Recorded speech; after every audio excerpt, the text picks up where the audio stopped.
शुरू अल्लाह के नाम से जिसकी रहमतें और बरकतें हमारे खानों में, खुशबू ऐसी कि पूरे घर में फैल जाए, जायका ऐसा कि ज़ुबान से ना जाए। बगैर चिकन और बगैर ही मटन के आज हम बहुत ही मज़ेदार सा और खुशबूदार जायकेदार सा पुलाव बनाने वाले हैं। बिस्मिल्लाहिर्रहमानिर्रहीम।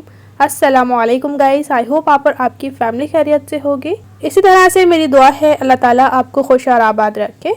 कढ़ाई में ऑयल शामिल कर लिया है जो कि हमारे पास 1 कप है, और इसके अलावा कुछ खड़े मसाले लिए हैं। 2 अदद तेज़पात, 2 अदद काली इलायची, 3 अदद हरी इलायची, और इसके अलावा कुछ हमने दालचीनी स्टिक और लौंग ऐड कर लिए हैं। अब चम्मच की मदद से मिक्स करेंगे और खड़े मसालों को हम थोड़ा सा कड़कड़ा लेंगे। कुछ लोग ये कहते हैं कि जब हम पुलाव बनाते हैं तो हमारा पुलाव गीला गीला नहीं बनता, चावल आपस में जुड़ जाते हैं।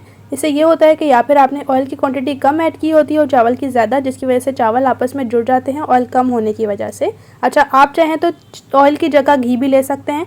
तो ये खड़े मसाले थोड़े से ऑयल में कड़कड़ाने के बाद कुछ ही सेकंड्स होने के बाद हम इसमें शामिल कर लेंगे जी गरम मसाला, जो कि हमारे पास 1 टेबल स्पून है, और दोबारा से मिक्स करेंगे और इसको भी थोड़ा सा ऑयल में फ्राई करेंगे, कड़कड़ा लेंगे। इससे अच्छी सी खुशबू आती है ऑयल में। और इसके अलावा 2 टेबल स्पून इसमें जिंजर गार्लिक पेस्ट शामिल करेंगे, मिक्स कर लेंगे और तमाम खड़े मसालों को जिंजर के गार्लिक के पेस्ट के साथ अच्छी तरह से भून लेंगे कुछ ही सेकंड्स तक। रेसिपी मेरी इस स्टेज पर अगर आपको अच्छी लग रही है और अब मेरे चैनल पर न्यू है तो चैनल को ज़रूर से सब्सक्राइब कीजिएगा, साथ दी की घंटी को प्रेस कर लीजिएगा ताकि इसी तरह से टेस्टी रेसिपीज़ का नोटिफिकेशन आप सबको फ्री में देखने को मिले। तो जैसे ही जिंजर गार्लिक की खुशबू आना स्टार्ट हो चुकी थी तो मैंने एक बड़े साइज़ का टमाटर लिया, जिसको छोटे छोटे पीसेस में कट कर लिया है और इसको शामिल कर लिया है। मिक्स करने के बाद अब इसमें शामिल करेंगे कुछ स्पाइसेस, 1/2 टीस्पून ब्लैक पेपर, इसके अलावा 2 टेबल स्पून नमक, आप अपने टेस्ट के अकॉर्डिंग भी ऐड कर सकते हैं, और इसके अलावा 1 टेबल स्पून खुश्क धनिया जो कि पिसा हुआ है। तो यही स्पाइसेस ऐड करने के बाद अच्छी तरह से हम मिक्स करेंगे और थोड़ा सा भून लेंगे। रेसिपी बहुत ज़्यादा आसान है, यकीन करें जो फर्स्ट टाइम भी इस रेसिपी को देखकर पुलाव बनाएगा ना, उसका भी एकदम परफेक्ट सा पुलाव बनने वाला है।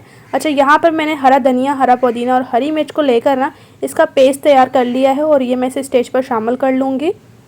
पेस्ट से ये होता है कि ना अच्छा लगता है, जायकेदार सा पुलाव बनता है।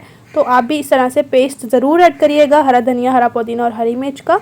अब हम अच्छी तरह से मिक्सिंग करेंगे और इस स्टेज पर आपने इसमें शामिल कर लेना है जी चाइनीज़ नमक, जो कि हमारे पास 1/2 टेबल स्पून है। इससे बहुत मज़ेदार टेस्ट आता है, आप इसका ज़रूर से शामिल करिएगा। तो ये ऐड करने के बाद मिक्स कर लें एक दफ़ा से और ऊपर से कवर कर लें जी 1 से 1.5 मिनट तक हल्की फ्लेम रखते हुए, ताकि टमाटर सॉफ्ट हो जाए अच्छी तरह से। 1 मिनट होने के बाद हमने कवर को रिमूव कर लिया है और अब हम इसमें शामिल कर लेंगे जी मटर। मटर जो है यहाँ पर हमने 1.5 कप लिए हैं, मतलब कि 1 पूरा कप और 1 आधा कप। और आप अपने लिहाज से भी मटर की क्वांटिटी कम कर सकते हैं, लेकिन 700 ग्राम के लिहाज से इतने मटर काफ़ी रहते हैं। और ये मटर ऐड करने के बाद हम इसके साथ आलू भी शामिल कर रहे हैं, जो कि हमारे पास 3 बड़े साइज़ के थे और इनको हमने इस तरह से बड़े क्यूब्स में कट कर लिया है। आलू शामिल करने के बाद अच्छी तरह से मिक्सिंग करेंगे। यकीन करें जब आपने इस तरह से एक दफ़ा से पुलाव बना लिया ना, तो यकीन करें आप पुलाव बनाने के मास्टर हो जाएंगे। इतनी ज़बरदस्त रेसिपी बनेगी कि यकीन करें सब रेसिपी पूछेंगे आपसे। ऊपर से हमने कवर कर लिया था लगभग 2 मिनट तक, ताकि हमारे जो आलू हैं वो थोड़े से गल जाएँ। अच्छा, यहाँ पर अब मैं मिक्स करूँगी और बहुत ही कमाल के टेस्ट के साथ, यकीन करें बच्चे भी बहुत शौक से इसको एंजॉय करने वाले हैं, इतना बेहतरीन पुलाव बनता है ये। तो ये हमारा जो है वो मसाला तैयार हो चुका है। अब हम क्या करेंगे कि इसमें हम पानी शामिल करेंगे। जैसे कि मैंने आपको बताया मेरे पास 700 ग्राम चावल हैं, जिसके लिहाज से मैं इसमें 4 कप या फिर कह लें 4 गिलास इसमें पानी शामिल कर रही हूँ। इस तरह से बहुत आसान सी रेसिपी है, बहुत मज़ेदार सी है, बहुत आसानी से जी है आप इसको बना सकते हैं। बनाइएगा ज़रूर, इंशाल्लाह से ये रेसिपी आप लोगों को बहुत ज़्यादा पसंद आएगी। तो पानी शामिल करने के बाद ऊपर से कवर करेंगे जब तक कि इस पानी में अच्छी तरह से बॉयल नहीं आ जाता।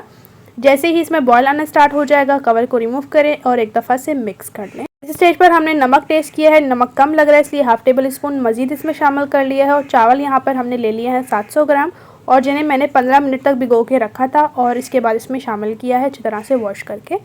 और अब हम चावल को अच्छी तरह से मिक्स कर लेंगे। अब हम ऊपर से कवर करेंगे 2 से 3 मिनट तक, और देख सकते हैं जैसे ही हमने कवर रिमूव किया और जितना भी पानी था वो काफ़ी हद तक ड्राई हो चुका है।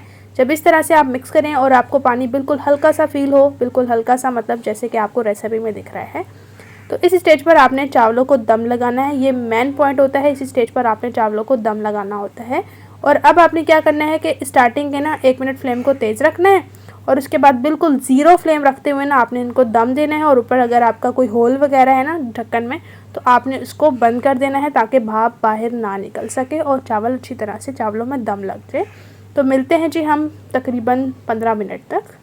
तो लीजिए माशाल्लाह से अल्हम्दुलिल्लाह से 15 मिनट हो चुके हैं और कितना बेहतरीन और कितना मज़ेदार हमारा ये पुलाव बनकर तैयार हुआ। यकीन करें इतना खुशबूदार है ना कि पूरा घर ही महक रहा है हमारी इसकी खुशबू से।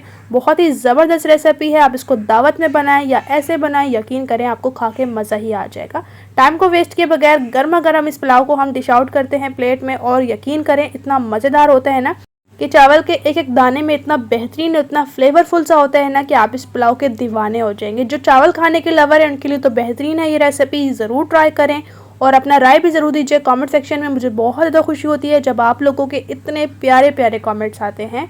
और ये मटर पुलाव की ऐसी रेसिपी है ना जिसे अगर आप बगैर रायते के भी खाएंगे ना तो यकीन करें आप खाते ही रह जाएंगे, प्लेटें चट कर जाएंगे। इतना बेहतरीन और इतना जायकेदार माशाल्लाह से होता है। आप भी ज़रूर बनाएं रेसिपी को, और इसी तरह से मैं इंशाल्लाह से आपके साथ मिलूंगी एक मज़ेदार और डिलीशियस रेसिपी के साथ। अपना और अपने प्यारों का रखें ढेर सारा ख्याल। मुझे भी अपनी दुआ में याद रखिएगा। Thanks for watching for my video. अल्लाह हाफिज़।